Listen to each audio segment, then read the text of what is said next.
네, 오늘도 저희 연합인포맥스 선임 기자, 선재규 선임 기자 나오셨습니다. 안녕하세요. 안녕하세요. 저희가 오늘은 국제뉴스 굉장히 좀 기대가 되는 부분이 많이 있습니다. 일단 첫 번째로 저희가 아까 임특파원도 얘기를 해줬는데요. 우크라이나가 러시아 쪽에 반격하는 속도가 굉장히 더 빨라지고 있다. 그리고 영토 여러 곳을 굉장히 수복을 많이 했다. 뭐 이런 뉘앙스의 뉴스들이 나오는데요. 이거 자세하게 좀 얘기를 좀 해주시죠. 일단 러시아도 자기들이 좀 전세에서 좀 밀린다는 점을 사실상 시인을 했습니다. 네.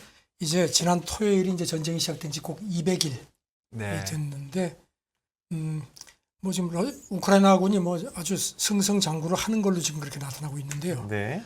그 우크라이나군 총사령관이 어제 밝힌 거는 이달 들어서만 그 우크라이나 영토의 약 3,000평방킬로미터, 이게 우리 서울이 한 5배 정도라고 합니다. 네. 그 탈환했다 이렇게 밝혔는데, 오늘 새벽에 젤렌스키 대통령은 6,000평방킬로미터라고 또 2배로 네. 했는데, 그렇게 이게 3,000에서 6,000으로 올라갔는데 그래서 너무 많이. 네. 좌우지간 그 전세가 많이 좀 뒤집어진 거는 맞는 것 같습니다. 네. 지금 로이터 분석은 우크라이나군이 그 돈바스 지역하고 그다음에 가까운 내륙 도시로 되어 있는 그 이지움, 여기는 이제 그동안에 그 러시아군 보급 그 중심지였는데 여기도 탈환을 했다. 이지움에서는 러시아군 몇천 명이 그냥 탄약하고 장비 같은 걸 다 놔두고 그냥 황급하게 빠져나갔다는 그런 보도도 나오고요. 네. 그 사실, 죄송합니다. 이게 우크라이나 같은 경우에는 이제 이렇게 그 전세가 사람들이, 저는 이제 이런 부분이 좀 궁금하거든요. 우크라이나 전쟁에서 이제 우크라이나가 반격을 해서 영토 수복을 많이 하면 할수록 이거를 저희가 전쟁이 끝나간다는 신호, 아니면 어떤 협상을 할 수 있다는 신호, 이런 걸로 저희가 더 크게 받아들일 수 있는 걸까요? 미국 주식시장에서는 약간 그런 부분도 있는 것 같은데요. 근데 지금 분위기를 봐서는 그런 맥락은 아니지 않나 싶습니다. 지금 젤렌스키 같은 경우는 지난 토요일 날 그 전쟁 200일을 맞아서 연설을 했는데, 쭉 그동안의 그 전과를 쫙 풀어놓으면서 올겨울 전쟁의 전환점이 될 것 같다. 그러니까 뭐 당분간 계속 밀어붙이겠다는 그런 의사를 밝혔고요. 지금 우크라이나 군사 전문가도 그 러시아가 지난 7월 초에 루안스크를 점령을 했는데 거기까지도 진격을 할 것 같다고 그렇게 봤습니다. 그리고 우크라이나 국방장관도 파이널스타 타임즈하고 이제 회견을 했는데, 그 반격이 지금 굉장히 속도가 빨라졌다 하면서 눈덩이가 굴러 내려가기 시작했다는 그런 표현을 썼습니다. 그리고 덧붙여서 그 진격 속도가 너무 빠르면은 러시아군의 허점을 찌를 수 있기 때문에 우리가 그런 거를 좀 조정을 하겠다. 그러니까 뭐 속도 조절 필요성까지 얘기를 한 상황입니다. 그런데 지금 조금 전에 말씀해 주신 대로 이게 전쟁이 끝나가야 좋은 거지. 그렇죠. 예, 서방 입장에서 뭐 러시아한테 많이 밀리는 거는 더 나쁘겠지만 이 전쟁이 이게 커지고 있는 거로 보는 건 아닌가 봐요. 아까 그 진행자께서 예. 그 전쟁이 이렇게 속도가 빨라지면 좀 이렇게 전쟁이 빨리 끝날 수 있지 않겠느냐는 그런 그 기대감도 있는데, 지금 그 상황을 보면은 좀 그런 거하고는 조금 거리가 먼 것 같습니다. 지금 그 외신이 전하는 걸 보면은 젤렌스키가 이제 오늘 그 19일부터 22일까지 미국 텍사스주 오스틴에서 미국 방산업회 그 컨퍼런스가 열리거든요. 근데 네. 젤렌스키하고 우크라이나 국방장관이 거기서 연설을 한다는 겁니다. 네. 그리고 또 브링컨 미국 국무장관이 지난주에 이제 자기가 그 최근에 그 우크라이나를 방문한 결과를 이제 영국, 프랑스, 독일 네. 외무장관들한테 브리핑을 한 걸로 되어 있고요. 그리고 그 다음에 또 미국 그 국방장관도 그 미국 방산업계 고위 관계자들을 만나서 우크라이나군 무장을 강화하는 문제를 또 논의를 했다는 보도 나왔습니다. 지금 이걸 보면은 사실 방산업회 그 계약 그 관계자들이 모여가지고 총회를 하는데, 거기 이제 젤렌스키하고 우크라이나 국방장관이 이제 무슨 화상인 모양인데 연설을 하는 걸 보면은 전쟁 당사자들을 직접 그동안에 뭐가 어떻더냐 해가지고 좀 뭔가 자기들이 무기 공급하는 걸 좀 더 강화하는 그런 움직임 아니냐. 이런 가운데 백악관 대변인이 오늘 새벽에요, 우크라이나가 러시아 침공으로부터 그들의 민주주의를 지키는 한 계속 지원하겠다. 물론 뭐 통상적인 얘기일 수 있지만 저는 지금 분위기는 전쟁을 쉽게 끝낼 것, 특히 이 미국 입장에서 그런 것 같다는 그런 관측입니다. 처음에 시작할 때 우크라이나하고 러시아하고 싸우니까 이게 무슨 뭐 전쟁도 아니라고 생각했는데 역시 서방에서 지원을 뭐 계속 하니까 네. 결국 이 우크라이나 쪽에서 만만치 않게 되는 것 같네요. 그래서 뭐 미국 대리전쟁이라는 얘기 계속 네, 있지 않았습니까? 예. 그러니까 미국이 계속 지원을 하겠다는 거, 그다음에 특히 이게 방산관계 이런 걸 움직임을 보면은 쉽게 끝낼 것 같은 그런 모습 아닙니다. 예, 러시아가 좀 예. 이번에 이렇게 됐으니까 그냥 빨리 끝냈으면 좋겠다. 이렇게 좀 돌아섰으면 좋겠네요. 확실한 거는 그 러시아 쪽으로 압박은 점점 더 거세지고 있다. 객관적으로는 이 정도는 정리할 수 있겠네요. 네. 그렇네요. 저희 그 미 유가 그 상한제 얘기 좀 들려주시죠. 그게 뭐 미국에서는 이제 러시아뿐 아니라 그 유가 상한제 안 지키는 사람도 제재하겠다 뭐 이런 식으로 강하게 나오는 것 같은데요. 네, 미국 재무부가 지난 금요일 날 그 예비 지침을 내놓은 게 있는데요. 네. 유가 상한제를 따르지 않을 경우에 이거를 제재하겠다. 물론 예상했던 건데 이제 네. 이거를 이제 공개적으로 네. 언급을 했습니다. 이게 보면은 그 유가 상한제에 참여하는 국가들이 이제 제재 대상이 되는 그런 어떤 대상을 공유할 거다. 그렇게 얘기를 해서 이제 그러니까 뭐 쉽게 넘어가지 않을 거라는 좀 네. 강조를 했는데 단 조건이 붙어 있습니다. 하지만 이제 허위 정보를 이제 러시아 원유 상한가보다 높은 가격의 원유를 사놓고 이거를 이제 우리 그렇지 않다고 이제 허위 정보를 제시하는 경우에 이제 그거는 제재를 하겠다는 건데 네. 그런 정보를 받은 그 해운업계나 이런 그 보험업계 같은 데서 그 거기도 그러면 이제 잘못한 거니까 하지만 거기는 제재 대상에서 빼겠다. 네. 그러니까 좀 억울하다는 거죠. 네. 이제 그런 그렇군요. 내용인데 아시다시피 지금 지난 2일이었죠. 이제 유가 G7이 이제 합의를 했고요. 실행하기로. 그래서 특정 가격 미만인 경우에만 이제 그 러시아 원유를 운송하는 뭐 해운사나 보험이라든가 이런 걸 이제 네. 그 밑은 제재하지 않고 네. 그 위만 제재하겠다는 얘기입니다.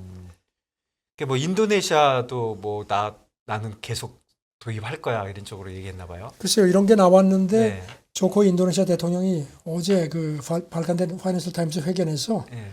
이제 뭐 러시아 원유를 살 겁니까? 그랬더니 항상 모든 옵션을 고려한다. 그리고 좋은 가격을 제시하는데 우리가 그걸 사지 말라는 이유가 이럴 이유가 없겠다. 뭐가 네. 있느냐? 네. 네.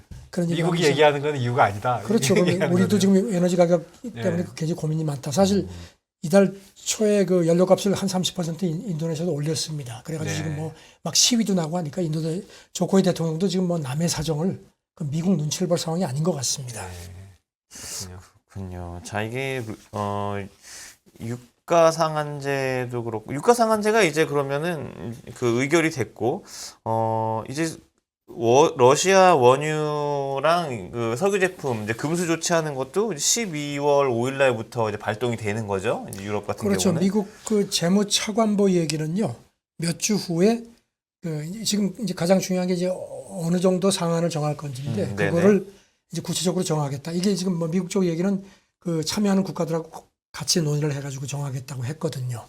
그리고 그래서 구체적인 방안이 나올 거다. 지금도 이제 많은 쪽에서 저거 뭐 G7이 한다고 하지만 저거 쉽겠느냐. 네. 그런데 이제 그걸 아마 불식시키려고 하는 것 같습니다. 네. 미국은 일단 유가 상한제가 시행이 돼도 지금 미국은 전쟁 직후부터 러시아 원유를 일체 사지 않는데 그거는 계속 유지를 하겠다. 네. 지금 아시다시피 유럽연합 같은 경우는 12월 5일부터 네. 러시아 원유를 이제 사지 않고 내년 2월 5일부터는 러시아 석유 제품도 사지 네. 않겠다는 그런 이제 입장이죠. 네, 알겠습니다. 자, 국제사회에서 이제 미국과 이제 서방 국가들은 러시아에 대한 이런 뭐라고 할까요? 제재와 압박 이런 거 계속 높여가고 있고, 미국 같은 경우에는 러시아도 그렇지만 중국에 대한 압박도 계속 이어가고 있는 것 같습니다. 최근에 치포라든지 뭐 네. 반도체 분야 이런 쪽에서 굉장히 중국을 많이 압박을 하고 있는데요. 이 반도체 분야에 이어서 바이오 분야 쪽에서도 이제 그 중국을 좀 압박하는 모습이 또 다른 이런 뭐랄까요 제재라고 하기엔 좀 그런데 뭔가 이런 조치 같은 부분들이 또 발표가 되나 봅니다. 오늘 새벽에 외신들이 전하기 시작했는데요. 그 바이든 대통령이 행정명령에 서명을 했는데 바이오 의약품 포함한 생명공학 분야에서도 미국 내 생산하고 연구, 제조를 강조를 했습니다. 지금 아시다시피 지금 이제 미국도 지금 바이오 그 부분이 상당히 강하지만 원료를 상당 부분 중국에 의존하고 있거든요. 그래서 네. 그거를 이제 근본적으로 개선을 하려는 것 같다는 게 블룸버그 분석이고요. 이 이른바 이제 국가생명공학 그리고 바이오 제조 이니셔티브라는 행정명령에 바이든 대통령이 서명을 했는데 이 이제 백악관 성명을 보면요. 생명공학 분야에서도 미국이 발명한 모든 걸 미국 내에서 만들려고 하는 거다. 그리고 이게 미국 그 일자리 창출하고 그 강력한 공급망 그리고 물가 완화에 기여할 거다. 그런 얘기를 했습니다. 그래서 내일 관련 회의도 갖는다고 합니다. 네. 이게 그러면은 이제 미국 같은 경우에는 그럼 이제 이것도 중국의 아무래도 바이오 같은 경우에도 이렇게 하면은 중국에 대한 어떤 뭐라고 할까요? 원재료라든지 뭐 이런 공급망 같은 데서 중국에 대해서 의존도를 많이 이제 줄일 수가 있는 건가요? 백악관 성명도 그런 점을 분명히 했습니다. 미국의 그 산업이라든가 탄탄한 연구 기반이 있기 때문에 바이오 경제도 우리의 강점이다. 그리고 곧 기회다라는 얘기를 했습니다. 그리고 아주 노골적으로 속내를 드러냈습니다. 특히 해외에 그 취약한 바이오 공급망을 강력한 국내 공급망으로 대체할 거다. 그랬는데 글쎄 이 대체가 하루아침에 될지 모르겠습니다. 어쨌든지 지금 보니까 뭐 바이든 대통령은 아주 그냥 그 결의가 아주 탄탄한 것 같습니다. 지금 기억하시겠지만 1957년에 그 옛 소련 때 미국이 그 우주 개발 그걸 네. 예. 졌죠. 네. 가지고 그때 이제 케네디 대통령이 화가 잔뜩 나가지고 이제 이른바 달 착륙을 먼저 했죠. 그때 이제 그게 네. 이제 그 문샷이라는 예. 그런 예. 그 명칭의 프로그램을 내놨는데 바이든 대통령도 이거를 원형하는 것 같습니다. 이른바 캔서 문샷, 그러니까 암 퇴치를 획기적으로 하겠다. 이런 네. 프로그램을 지난 2월에 얘기를 해서 이제 이게 뭔가 하면 앞으로 25년 사이에 미국의 암 사망률을 최소 절반으로 줄이겠다는 건데 이거를 이제 그 달 탐사 프로젝트 60주년 연설을 하면서 그 캔서 문샷 네. 라고 탁 해가지고 이걸 또 얘기를 할 모양인데 결국은 뭐 짐작하시겠지만 중간 선거를 앞두고 하나씩 지금 그 표를 끌어모으려는 그런 전략으로 보입니다. 예.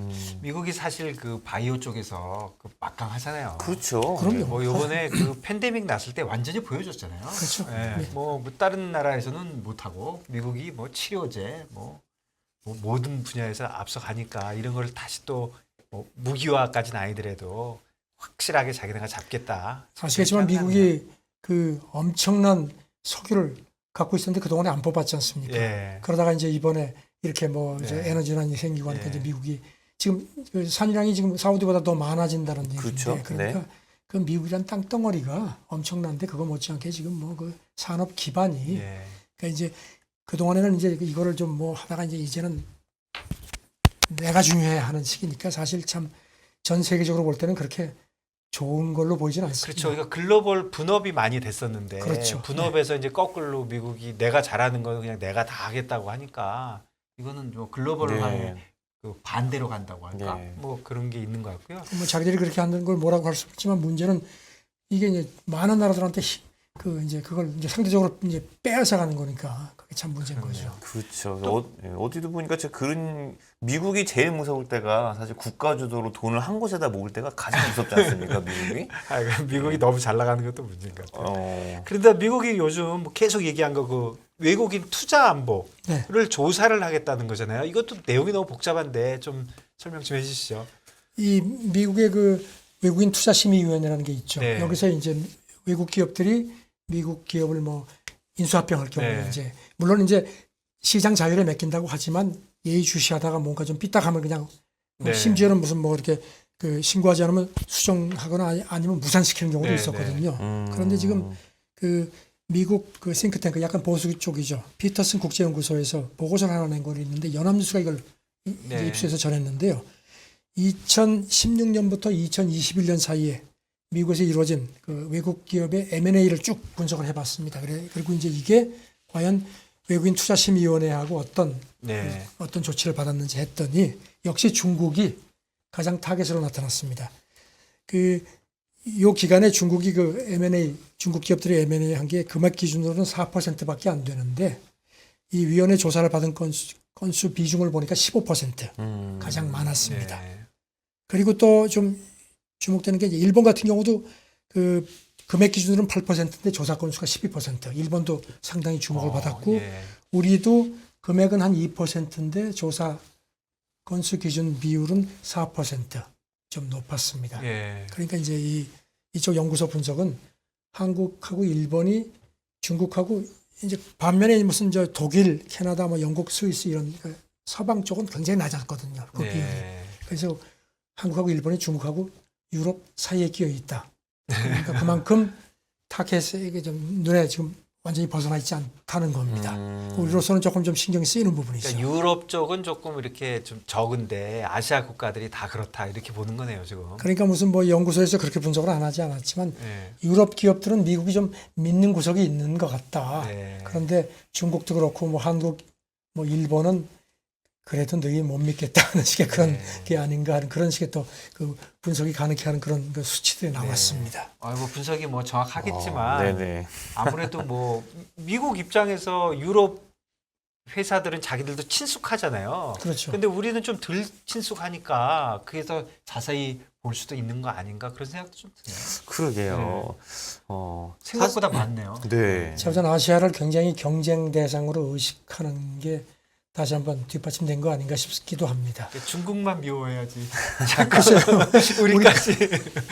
그런데요. 아, 사실 이게 외교나 정치나 이제 외교 문제로 들어오면 예. 굉장히 다각적으로 이제 어떤 나라든 예, 다 압박을 해오니까요. 우리나라도 굉장히 요즘은 참 중요한 시기다, 네, 긴장되는 시기다 이런 생각이 들고. 예. 그리고 이제 이것과는 조금 다른 얘기긴 한데요. 최근에 이제 이어왔었던 반도체 관련해서 중국을 견제하려는 움직임. 계속 있어 왔잖아요. 네. 뭐 치포 얘기도 그렇고 반도체 뭐 그 수출 규제 때문에 엔비디아나 이런 주식들이 많이 내려가기도 했고. 근데 이제 오늘은 반도체 제조 그 장비 관련해서도 새로 규제 같은 거를 좀 더 만들 것 같다는 이런 얘기들이 나오네요. 아시다시피 미국이 반도체 생산에서는 상당히 지금 좀 떨어져 있지만 예, 예. 네. 반도체 디자인이라든가 그럼요. 제조 장비는 사실 미국이 예, 뭐 압도적이거든요. 예, 예, 그래서 예. 그런지 로이터 통신이 그 그 이름을 밝히지 말라는 소식통을 이용해서 어제 전했는데요.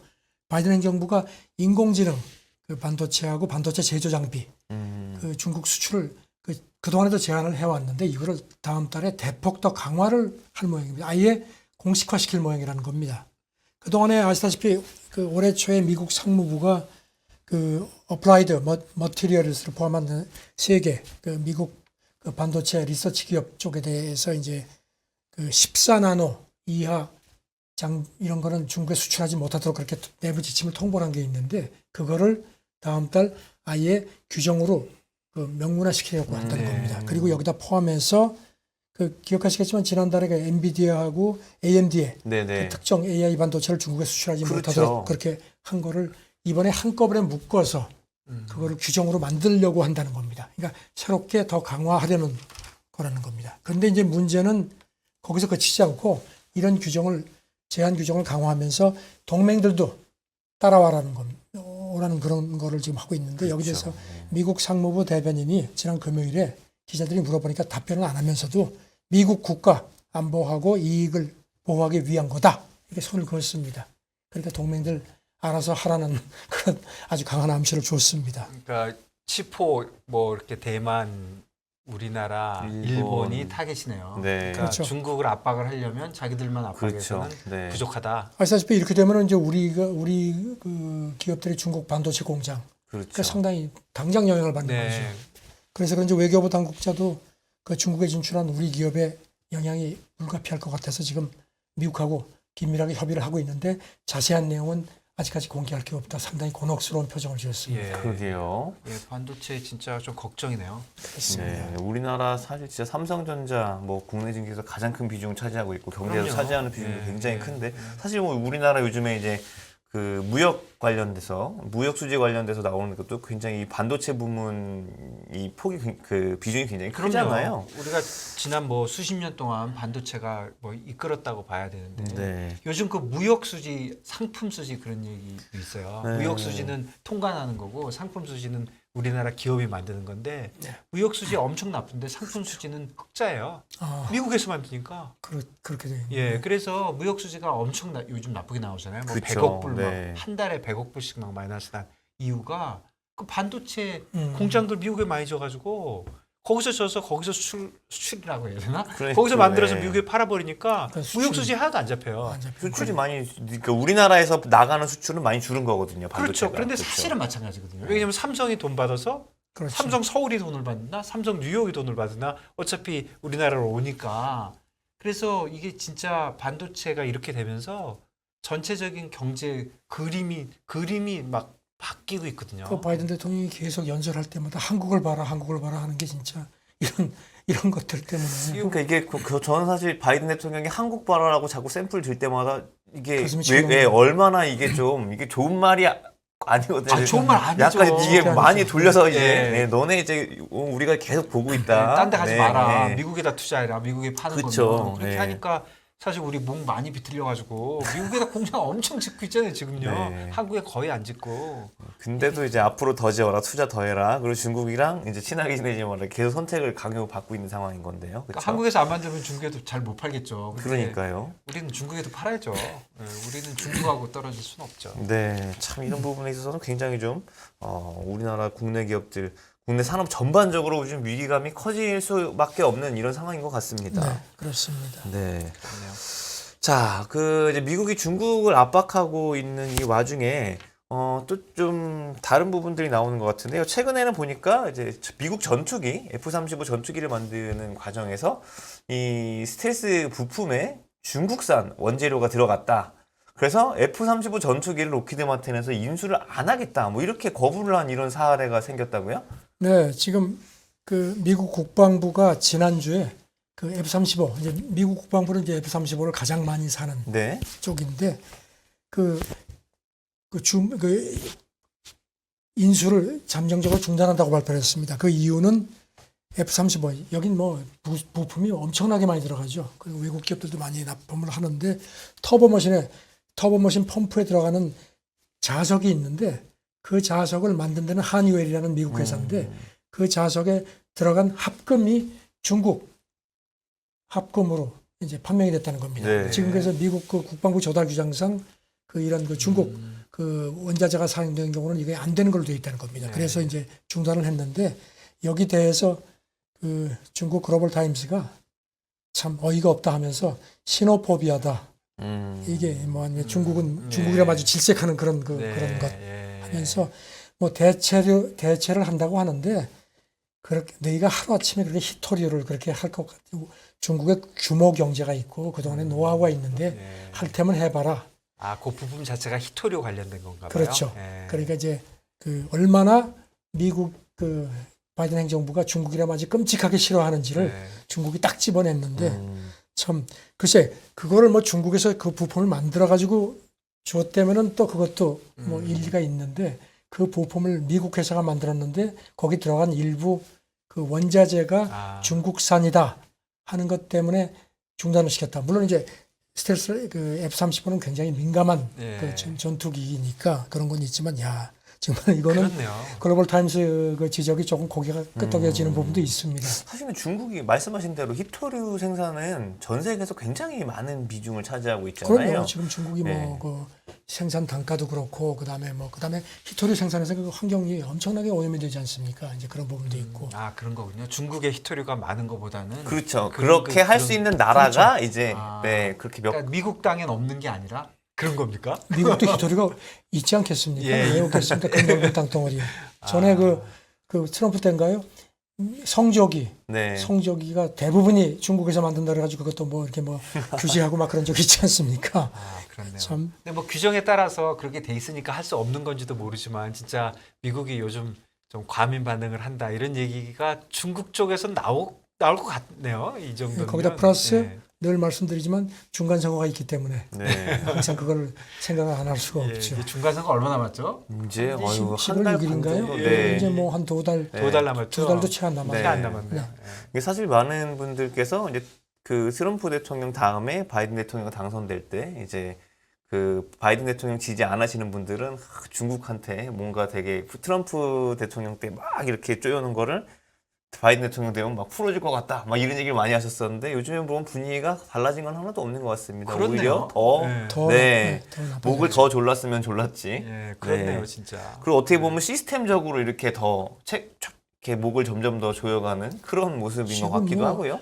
뭐 인도 태평양부터 시작해가지고 뭐 지금 바이든 행정부 들어서고 나서 중국을 압박하는 그 강도가 네. 대만도 그렇고 지금 뭐 트럼프 때와는 비교도 안 되는 것 같아요. 더 조직적으로 하는 거죠. 네. 그러니까요. 조직적으로. 그냥 이제 한마디 던지고 이렇게 하는 게 아니라 네, 동맹들을 더 규합을 하고 더 이제 시스템 차원에서 정말 이렇게 그러니까 조직적으로 트럼프는 약간 그런 스타일이었는데 바이든은 더 딱 이렇게 트럼프는 아주 시끌시끌했는데 바이든은 시끄럽진 않으나 조금 그렇죠. 상대적으로 좀 조용한 것 같으면서 더 세게 지금 예. 전방위로다가 하는 게 아주 완연합니다. 이게 미국하고 중국하고 이렇게 자꾸 싸우면 진짜 우리 진짜 괴로운데. 그렇죠. 사실 진짜 전 세계가 미국 중국 관계가 냉각이 되면 전 세계가 굉장히 긴장을 할 수밖에 없죠. 아, 예. 우리 중국 바로 옆에 살고 그럼요. 미국하고 관계가 많고 진짜 우리나라는 죽을 참 맛이네요, 정말 진짜. 여러 가지로 네. 힘듭니다. 이런 부분들 보면 그 유튜브 시청자 게시판에도 라호님 바이든 이거 보면 트럼프는 양반이었네 얘기를 하시네요.